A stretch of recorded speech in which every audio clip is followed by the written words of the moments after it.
Hi everyone, welcome to ABC Interactive English. I'm Mike. I'm Rainbow. And we're today again with our friend Drew as he talks about, or teaches us as well, about how to do the things you hate to do. Yeah. There are things in your life that you have to do, but you really don't like them. You really don't want to do them. You'd rather be doing something else, but you have to do those things. But yesterday we learned some good advice. We did. Mike, what do you do when there's something that you don't really like to do, but you know that it'll help you and you have to do it? Well, I do have a bad habit of being like Drew, putting things off until later. I would have fun now, I'll do that later. But I find that if you do it first, then you're more relaxed when you have fun later. Right? I completely agree with you. Because it's already done. So that's one thing. And also, if you do it early, you have a chance to go back and fix it, right? You can finish the job, whatever it is, and then go, oh, wait a minute, I could do this, or I forgot to do that. Yeah, that's a good idea. If you leave everything too late, you don't have time to maybe rushed. go, that's right, and then you can get careless and make mistakes. How about you? What are some of the things you do to give yourself the drive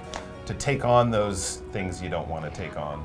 I always do what you say. I'll do the one that I don't like first because I know if I get it over with, then I can have a motivation. And then I'll also give myself something afterwards to do immediately that I enjoy. Oh, like a so little something reward. to look forward to, like I'll watch a show, like I'll go get a meal that I like, or I'll go to see a friend or something. So I can look forward to that. I know if I just finish this thing, I can get to the thing that I really want to do even more quickly, and I can do that, like you said, being very relaxed. So I definitely do that. And another thing that I do is I'll do it in the morning.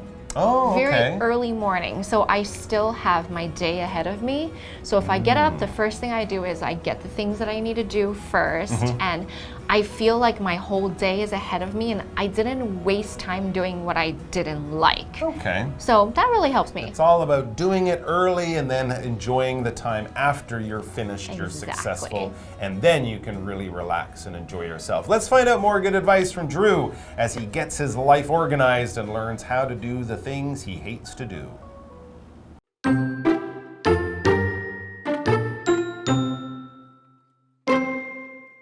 When Drew's mind is ready, he starts to work.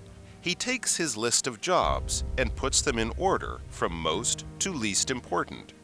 Drew chooses the top one and starts. He works for a while and then takes a short break. That helps keep his energy level up.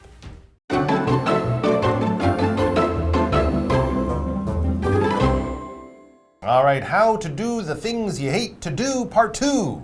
I like that. I like that too. Can I say that again? Yeah. No, I'm not going to say it again. Let's get back to the article, find out what Drew is doing to get better at taking on those not so fun jobs. When Drew's mind is ready, he starts to work. He takes his list of jobs and puts them in order from most to least important. So that's a good idea. One thing that I notice is that Drew knows when he's ready. He's not going to just start doing it when he's not prepared. He'll get himself ready and then he's like, okay, I can do it now. Time to work. And that list has a priority from most important to least important, so he knows what he needs to do first, and he puts those in order. That's a good idea. Very good idea. So if he's got study for my math test or organize my comic books, well, of course, maybe, having some fun with his comic books will be the most fun, but it's not as important as studying for that math test in a few days. So that's what we mean by putting them in order of from most to least important. When you put something in order, you kind of organize things. You might actually move them around in some kind of way. You might keep them in a way that's logical and it's easy to follow or something like that. If we have a list of names, you might put them in order with the A names at the beginning down to the XYZ names at the end or something like that. We can put things in order by how big they are, by how old they are. You might put your clothes in order by the color or by the season or something like that. It's basically just a way of ranging things, of planning it out and putting things in a way that's logical, that makes sense, that is easy to follow. So that's what he does. The most important thing is first, and then the least important, but maybe the most fun thing, that will come at the end. So Drew chooses the top one and starts.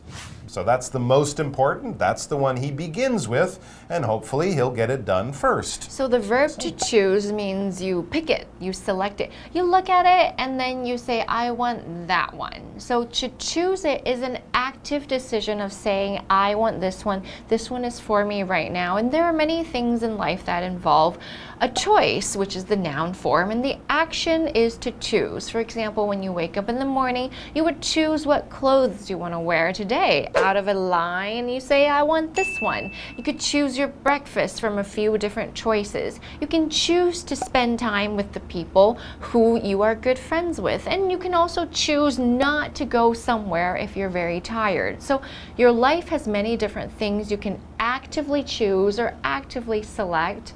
And so nothing just really happens to you because you know what you're doing and you're saying, I want to do this, and you make that choice.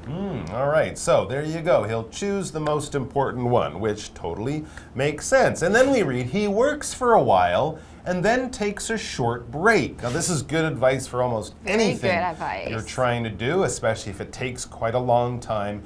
Don't kind of say, I'm going to keep doing this until I finish. No, because then you might just get tired and bored and frustrated and angry and all that kind of stuff because it stops being fun. So he takes a short break. So he might work for 45, 50 minutes in an hour, and then he takes 10 minutes. He might play a video game or chat with some friends, do something fun, have a snack, and then he goes back to the job. And as it says, that helps keep his energy level up. Yeah, not just your energy in the body, but the energy in the mind. It keeps you going because you do take little breaks. And here the short while is a length of time. So if you take a break for a short while, then you work for a while, this while maybe is like 50 minutes or 30 minutes. It's not going to be hours and hours and hours. It's just a small bit of time for you to finish one task. So I might say, hang on, let me respond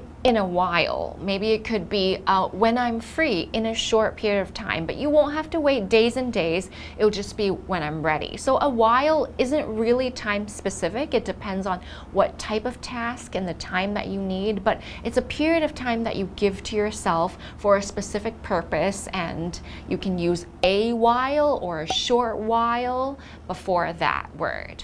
That's right. And of course, it can change depending on the situation, yes, right? Definitely. I watched TV for a while, might be 2 or 3 hours. Yep. My friend lived in Japan for a while. Could be that 2 or might 3 be, years. Exactly. So it kind of depends. But the point is there that the amount of time isn't exactly important. We're just talking about a period of time. So he works for a while, and I kind of guessed, yeah, maybe 45 or 50 minutes in an hour. That's the perfect time to take a break. That kind of thing, that while is what we're talking about there. He takes a break, and that will help him keep his energy levels up. Energy is basically that power you need to do something. Drive. It could come from eating food. It comes from sleeping. If you exercise, you'll have more energy. If you work really hard all day, you'll have very little energy. But then if you take a break, your energy will come back. It's kind of like the power in a machine, the gas in a car. We get food, we eat food to get energy, but also we burn calories, our bodies move, we do stuff, we get tired, we're using energy, but then if you take a break, your energy will come back, like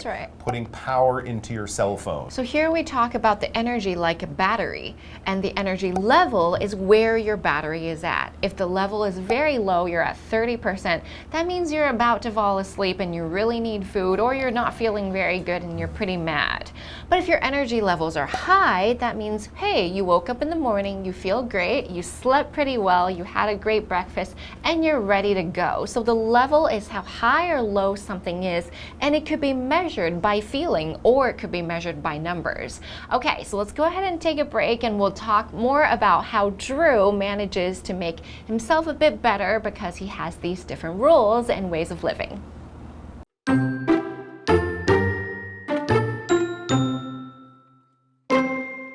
He repeats those steps until he finishes the job. When that happens, Drew feels good.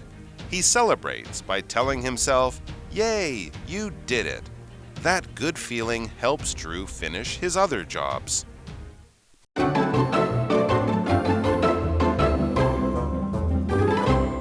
So Drew is the kind of guy like me who doesn't like doing those terrible jobs that he doesn't enjoy. But he's found a way to make it easier. He'll get ready to do it, he'll prepare himself, and then he'll work at it for a while until he takes a break, and then he goes back. And so he kind of follows this pattern. He follows this system until the job's done. Or as we read, he repeats those steps until he finishes the job. He doesn't just do it for 1 hour and say, take a break, and then I'll pick it up tomorrow. Yeah. No, he'll continue back at the job, repeating this sort of work, break pattern until he finishes the job. So we have the word here, repeat. R-E means to do something again and again and again. So you may see replay, repeat. So repeat means go over the same steps 1 more time, 2 more times, 3 more times until you are finished. And we often need to do this action of repeating when we're practicing for something, like training for a habit, or maybe it's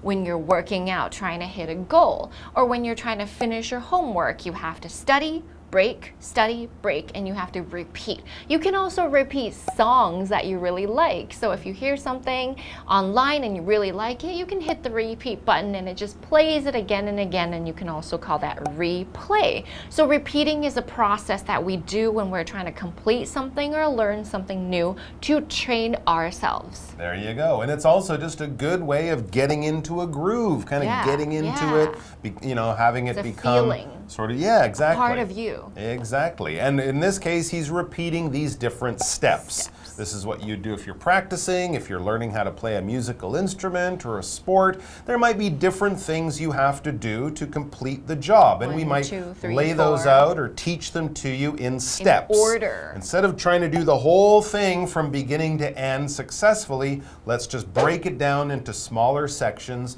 and each one of those will be a step. Gotcha. All right, so if I'm teaching you how to do something, I might say, okay, first do this, second do that, third do that. And if you kind of follow this list or follow these instructions, like cooking food, right? If you do this first and then do that, you will end up being successful. You'll be very good.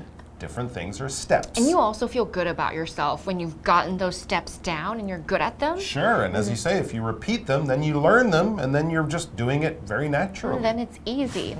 When that happens, so when Drew follows those steps, when that happens, Drew feels good. Of course you feel good because you're good at something and you did it many times and it was hard at first and now you're great.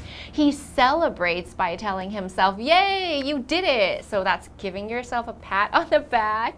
That good feeling helps Drew finish his other job. So the feeling of success is so important when you do something, especially if you don't like it at first. But if you realize you can do it pretty easily and you're actually pretty good at it, maybe you won't hate it anymore. You actually like it because you like that feeling of success and because you've learned to celebrate yourself. There you go. Yeah, you reach your goal, so that's a good time to celebrate. When you celebrate, basically you have fun. You do something enjoyable, Have a probably party. as a way of sort of noticing, paying attention to reward? an important thing you did, some goal you've reached, some success that you've achieved, and instead of just saying, right, we did it, back to work. No, you take a little break, you have a little bit of fun, maybe you thank the people who helped you do it, that kind of thing. We celebrate things all the time. Some of them are big things like birthdays or holidays, Chinese New Year we might celebrate, but you can also celebrate just doing something that was difficult, but you did it this time and it wasn't so hard and you did it well, so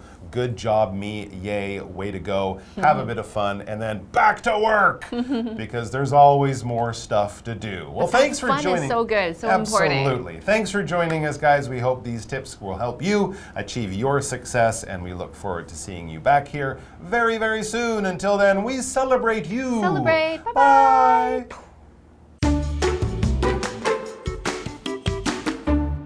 When Drew's mind is ready, he starts to work. He takes his list of jobs and puts them in order from most to least important. Drew chooses the top one and starts. He works for a while and then takes a short break. That helps keep his energy level up. He repeats those steps until he finishes the job. When that happens, Drew feels good. He celebrates by telling himself, yay, you did it. That good feeling helps Drew finish his other jobs.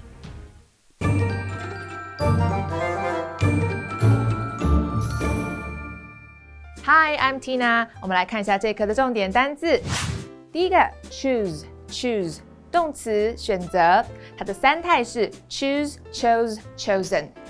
The manager chose Danny as his assistant. 经理选择 Danny 做他的助理。Assistant 在这里是助理。下一个单字 while 名词，一会儿，一段时间。The teacher will be back in a while. 老师一会儿就回来了。下一个单字 level 名词，指数，高度。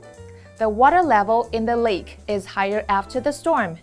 暴风雨过后，这个湖的水位更高了。最后一个单字 repeat 动词，重复。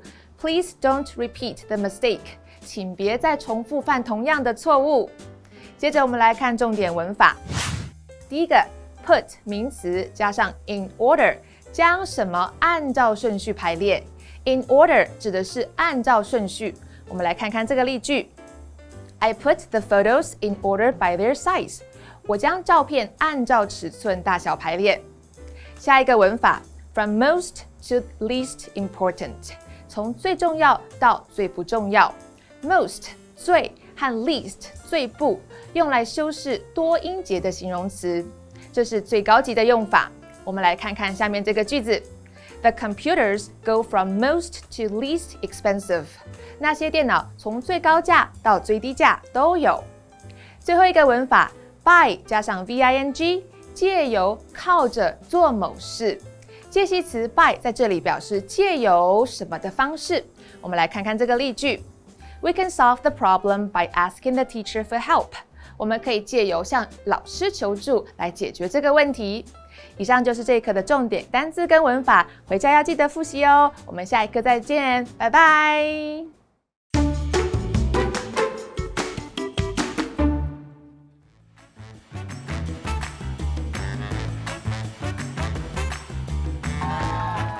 Hey guys, I'm David. I'm Josh. We're going to be playing Word Drop today. We each have 3 cards in our hands with words and phrases on them that we haven't seen yet. The challenge is to use them in a conversation smoothly and easily as possible. Ready? I think so. All right, let's start this. Go, let's have a chat.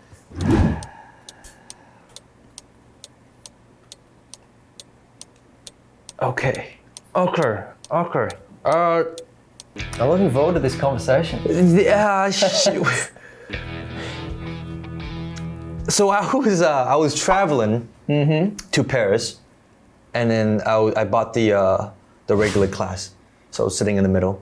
It was really uncomfortable. But then I was flying, and then we had to there were thunders, like thunder coming down at us. Really? So there was a little bit turbulence. Oh wow. So then the captain said we have to fly out of the clouds to like avoid all these thunder, right? Yeah. So he flew all the way up to a super high level. Yeah, right. Yeah, that must have been really scary. Yeah. I mean, I haven't had too many turbulent flights like that. But you know what my really favorite part about traveling is? Especially on a plane, is just watching movies. Just watching movies and eating food. It's one of those really rare occasions where you're completely disconnected from the world. You can't check your phone, you can't do anything. All you have to do is just sit there. Just sit there and watch movies, and I watch them one after the other. And especially with the trip, sometimes it takes a while. Yeah. So that's what I do. No, like me too. Like I love watching movies. I love watching movies at home. I like watching movies at work. I like watching movies while like just going from work to my house. And sometimes I might even watch like the same movie over and over again. I actually do like do repeat viewings. Yeah, totally, mate. Totally. I totally get it. And I think today, you know, when you watch Netflix, there's just so many things to watch. And sometimes you just waste so much time trying to pick something. But when you're on a plane, you have no choice. So I find it's just very easier to choose a movie. Yeah, and like I also buy a lot of DVDs because I like to collect these like physical media stuff. Sometimes they come with like gifts or posters. So right now, when I go home, I always try to put my DVDs in order by like their series Oh, totally. I used to have a lot of different DVDs. I just shelves full of them. Right. I'm a bit of a movie buff. I just love to watch any kind of movie.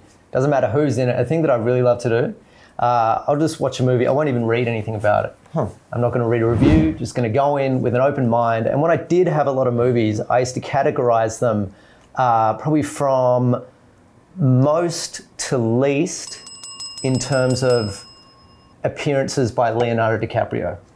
That's interesting because I categorize mine from like worst to my favorite movie.